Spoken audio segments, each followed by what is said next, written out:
Yo, yo, what's going on, man? Welcome back to the channel. And wait, hold up. You smell that? It smells like smoke. And where there's smoke, there's fire.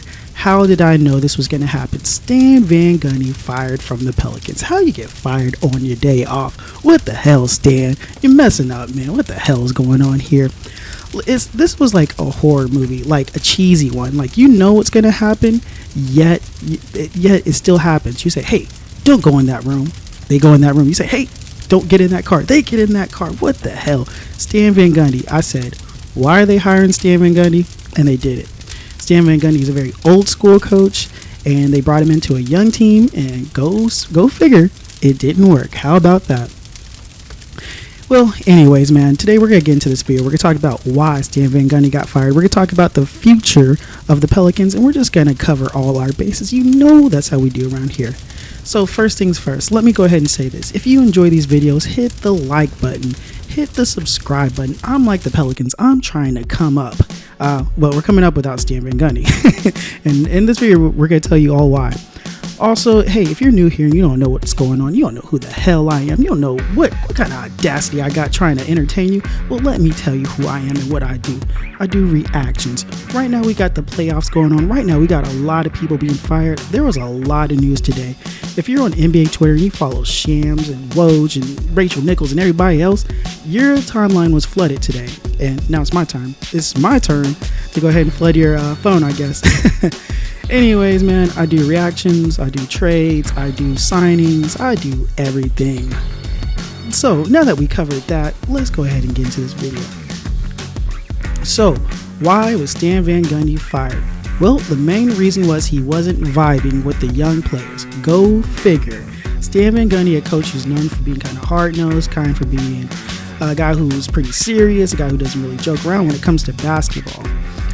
He's a pretty good broadcaster. He's pretty funny there, but for whatever reason, when he gets on the court, it's all business, and it didn't really work out with his young team. He has young players like Lonzo, Zion, Brandon Ingram, Josh Hart. They have a young core, and they brought in this guy who's pretty tough.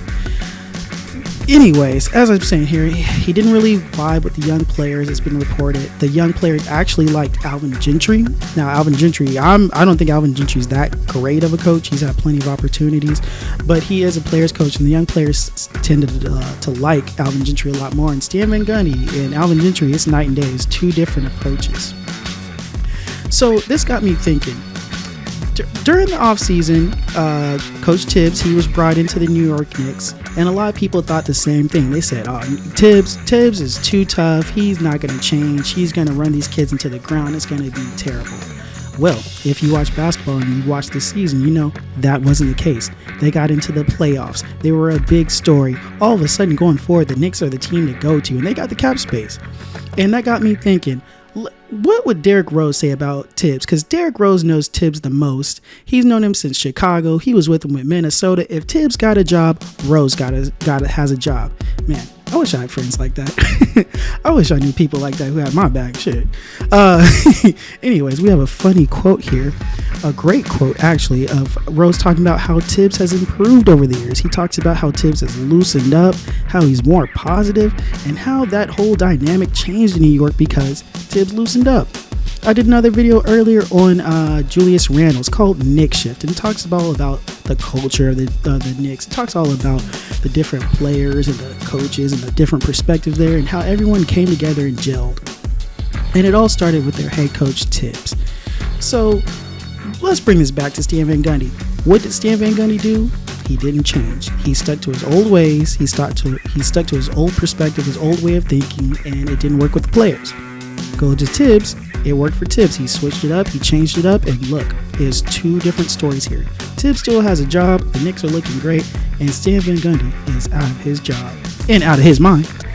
Let's keep it moving here. So as I said, Stan Van Gundy, he really disgruntled and upset a lot of the young players there. One player in specific is a player I talk about all the time on this channel, Lonzo Ball. Lonzo Ball is a great playmaker, he's a great facilitator, and even this year, he's been a great shooter. He ain't like his brother LaMelo, but you know, he's knocking him down now.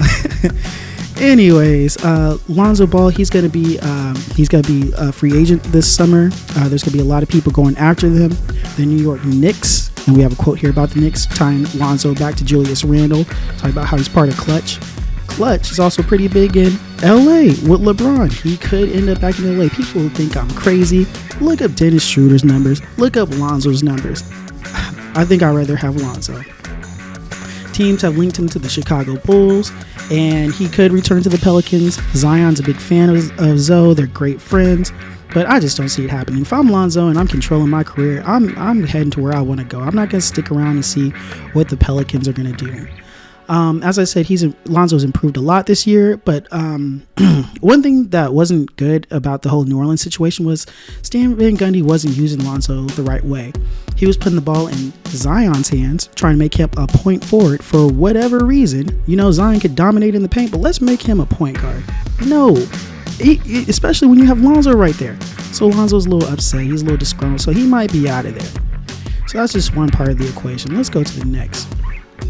Now, Zion, he's been in New Orleans for 3 years now, and he's had 3 different coaches. It's not good.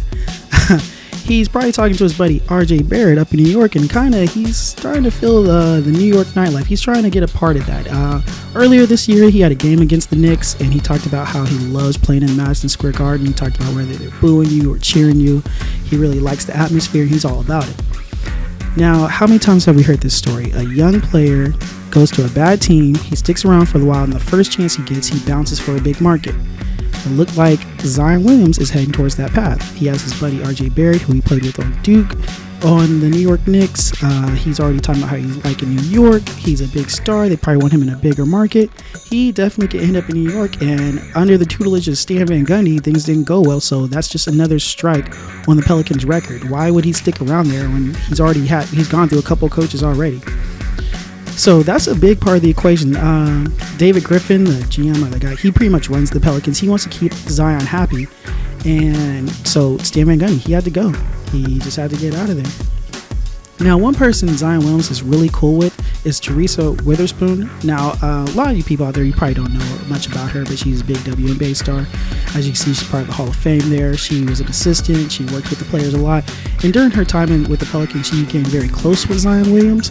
And a lot of people believe she could actually be a good candidate for head coach. I don't see why not. The players like her. You want to keep Zion happy. Her and Zion are close. And if you ever watch an interview with her, she's fiery. She's got a lot of energy and passion, and that could resonate big with that young locker room. So let's keep it moving here. So as I said, under Stan Van Gundy, he was only there for a year, but that's all the time they needed to really realize that Stan Van Gundy wasn't the man for the job.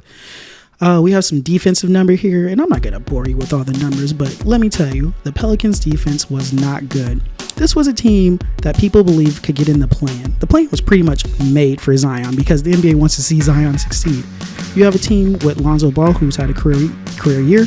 You have Brandon Ingram, who's been most improved player. You have a young, great player in Zion Williams, and you can't even get in the plan. It makes absolutely no sense to me. Hence the reason why the New Orleans Pelicans, why they got rid of Stan Van Gundy.